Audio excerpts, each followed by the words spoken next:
Alex in Rhode Island, and Alex wanted to, let's see, talk to us about attributing the natural, attributing the supernatural to the natural. Alex, are you there with us on the line? Yes, I am, guys. Hey, Alex, how's it going? Hi, Alex. Oh, not too bad. Hi. I love listening to your videos, by the way. It's great stuff to kind of have as a background noise to, you know, kind of just get things done, listen to something good. Now, I know you're talking about Shannon. You're definitely not talking about my videos, right? I mean, pretty much any of the atheistic YouTube channels I really like to listen to. All of us. Awesome. Team effort. Yeah. Yeah, basically. Yeah. So basically, one of the things that kind of frustrates me is that people, you know, people think, oh, if there's, you know, beautiful plants and animals out in nature or in our lives, it must prove that there's some benevolent being that's made them for us and things like that. And one of my issues with that is it's such a subjective way of assessing things, because what I find beautiful and cute or something like that might be different than what somebody else finds beautiful and cute. And, you know, by that same logic, if there's something that I find hideous looking or unpleasant, does that disprove the idea of a larger being, or does it disprove the idea that this larger being would be loving or anything? Yeah, I kind of agree with you there to a certain degree, because you're essentially saying that just the experience, the subjective experience of witnessing something and going through the assessment process internally and deciding whether or not it's something you find aesthetically pleasing or not isn't evidence. So it's a proximal distal stimuli scenario, as opposed to being saying that this is objectively beautiful based on any scenario where somebody's going to derive beauty. Beauty is something that is derived internally. It's a subjective assessment that we make as people. We make decisions about what's beautiful, and generally we make decisions evolutionarily about what's beautiful by discerning whether or not something is going to be healthy or beneficial to us. So the traits that we find, or if something's gonna spread symbiotically by utilizing us, we're more apt to pick something that we find aesthetically pleasing, or cultivate things that we find aesthetically pleasing. So things that are aesthetically pleasing that we pick and cultivate multiply. So it's not even just about the fact that it's subjective. We actively participate in perpetuating this beauty through the process of selection. Yeah, humans are, selected, to look for colors and contrasts, particular shapes and symmetries. It's, there's nothing mystical about it. And I feel like people kind of condition their kids, people on Instagram will post like sunsets and say, hashtag God or something like that. And, whether or not this God they're talking about is responsible for it, you can't use that to establish it, and it's not really necessary for that thing to exist. And even whether or not it benefits us is subjective, because different things. Some people have allergies. Some people can't process certain things, and something that's beneficial to us may not be beneficial to another species, and vice versa. I'm reminded of, David Attenborough has those Planet Earth documentaries, and I remember there's the one, I don't know what species it is, but there's that bird that likes to pick up the kind of pretty kinds of trash that it sees to kind of build some of its nests. Yeah, and it's like, if we can observe that in nature, we can see, oh, these are animals who find something at least pleasing about this, and not even for like a necessarily, a defense mechanism, or even it provides no specific evolutionary advantages in some cases, right? It doesn't help the birds stay any warmer in its nest. Sometimes it's at least from our observations, it appears that they just kind of pick things that just kind of seem pretty to them or attractive to them. And we even find this in evolution as well, with like as Shannon was kind of talking about, animals do select on certain kinds of things that they find, you could say beautiful, you could say attractive in some ways when they're looking for mates.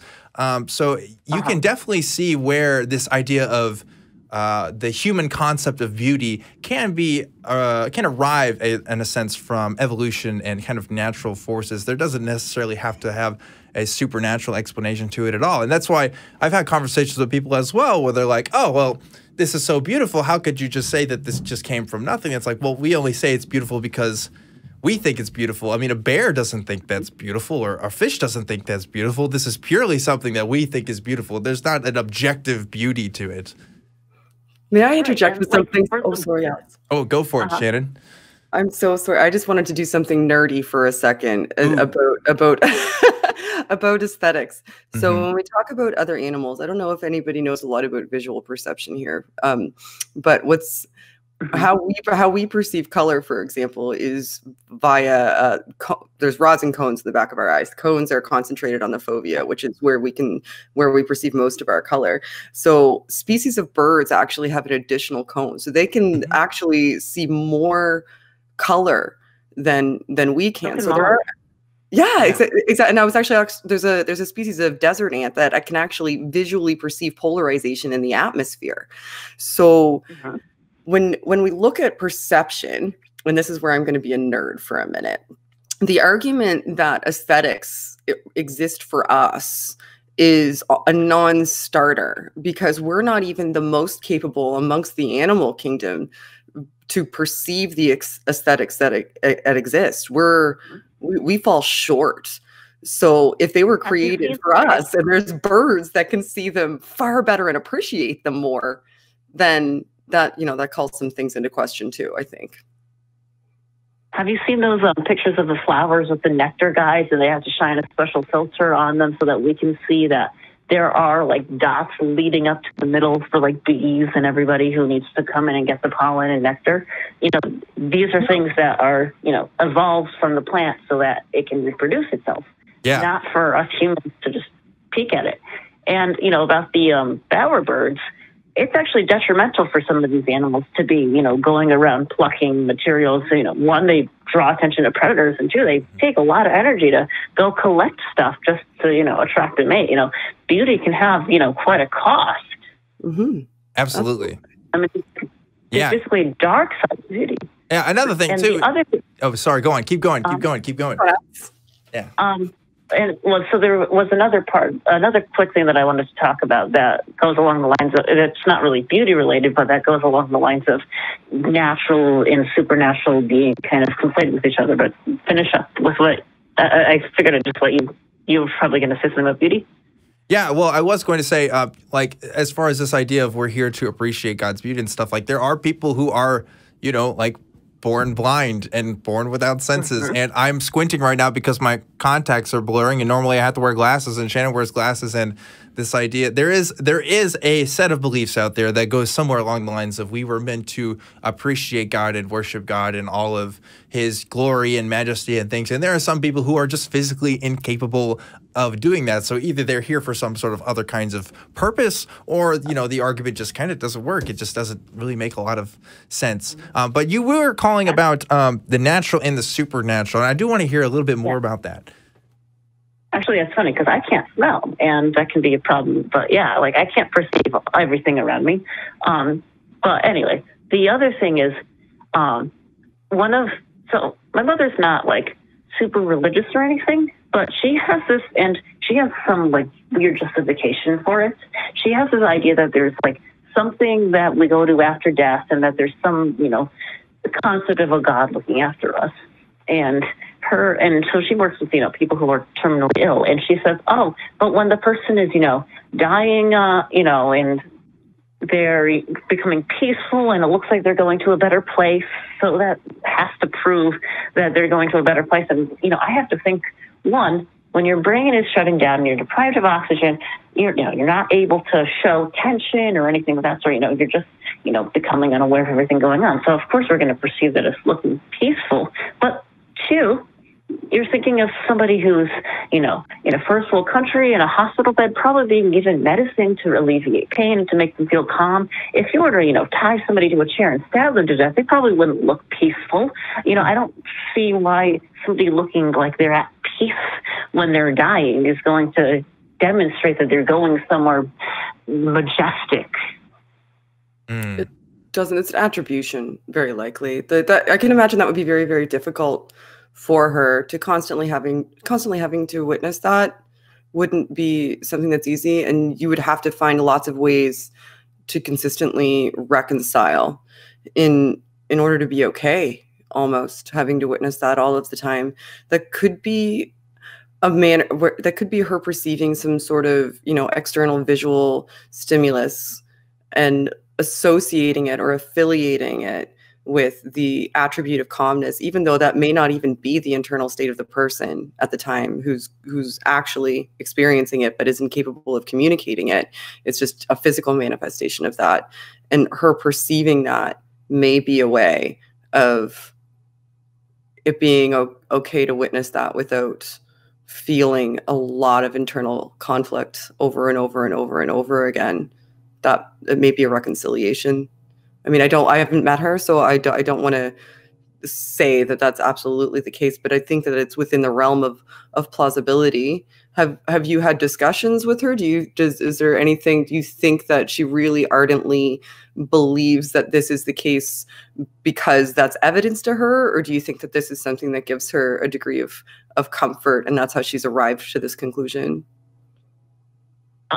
She said that it's more comforting, so it's easier to believe that. And, you know, I'll say just because it's comforting doesn't mean it's true. And, you know, she thinks it's crude if I just say, oh, your brain's lacking oxygen, which is why, you know, you look like you're about to fall asleep or something like that. And it's not that I'm trying to be crude about it. I'm just trying to, whether or not you are going to be going into some heaven, you know, like I have no way of proving this, but, you know, if that is what you're actually doing, that has to be proven, you know, with something that's not easily explained by just what we know happens to your brain when there are, you know, oxygen deprivation and things like that. Yeah. Yeah, near-death experiences are really interesting to kind of look at and study. There's all kinds of cases that you can look at and say, look, these people had these common experiences. They're all seeing Jesus when they're before they die. There has to be some sort of evidence. But if you do the same thing, if you look into other cultures with other religious beliefs, you find the similar kinds of patterns. It seems that our culture and the way that we understand our cultural ideas of death influence the way that we attribute things about death and kind of our experiences hereafter, and other people dying in our lives as well. We tend to find significance in events when people die, with contributing factors around that. I think lots of people have stories of when they felt someone they knew like pass on when they watched them die, and like they felt their spirit in the room. And you know, the truth is, when an event like that happens, that's a powerful thing. It affects people emotionally, and it causes people to make judgments and think about things in ways that they don't normally think about. So there's a very, very good scientific explanation for why all of these things occur. But unfortunately, it's not always polite to point that out, especially when it's during that particular time. So, yeah, there are also people who have near-death experiences and they say it was just blackness or there was really nothing, you know. There's that too. And I've heard of people who were religious at one point and who had a near-death experience and said, you know, I saw nothing when I was, you know, dying on the table.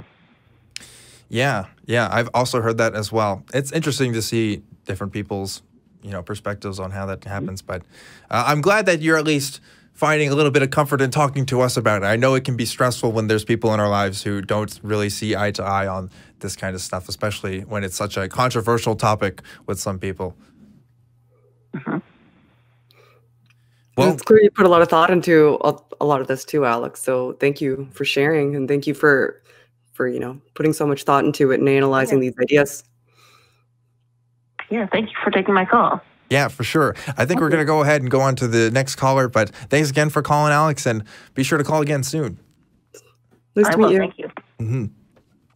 Yeah, for some reason, Shannon, there's a lot of people that call in that like to talk about near-death experiences and, I mean, death in particular on this show. I think it's just, I don't know what it is. I guess it's just a topic of human culture that just fascinates people and inspires people to make really great changes in their lives. I mean, obviously, death is a very momentous occasion for people. It's the passing of people that they love and people who influence them. And I can see how other people's passings can sort of inspire ideas that aren't exactly logical or aren't exactly don't exactly hold up when you look at them under a microscope.